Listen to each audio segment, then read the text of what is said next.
let's talk about the gold board, because that's the big move, right? That's what the president has tasked you with carrying out. Tell us in as clear and simple terms as possible. Is the gold board basically going to be cocoa board for gold? In a sense, I would say yes. In a sense, I would say yes. But the gold board model is not exactly the same as the cocoa board model, even though there are striking similarities.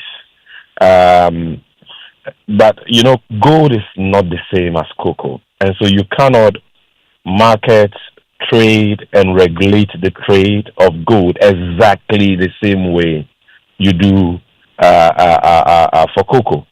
For example, with cocoa, the government of Ghana gives the cocoa farmer about 70% or less than 70% of the international market price. You cannot do the same with gold. It is not possible. Aside that, that cocoa board undertakes many projects.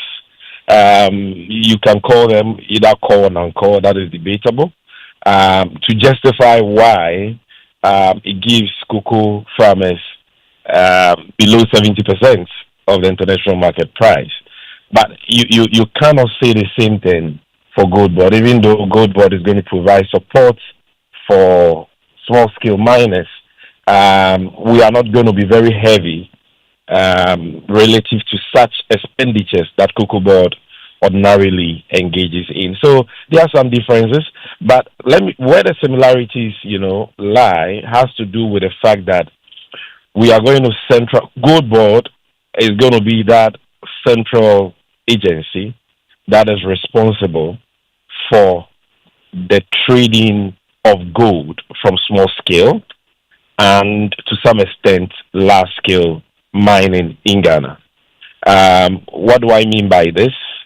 What I mean by this is just like all the cocoa that is produced by our cocoa farmers is purchased only by cocoa board, not directly, but through licensed buying companies under the cocoa board who are giving seed money by the cocoa board.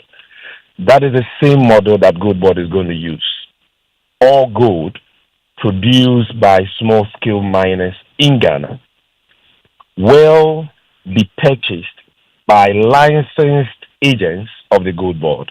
These agents are in categories. We have licensed aggregators, then we have licensed buyers who deal directly with the miners. And even at that level, there are two tiers. There are those who buy smaller weights of gold from miners directly, and there are those who have bigger capacities. They have offices where they buy higher volumes.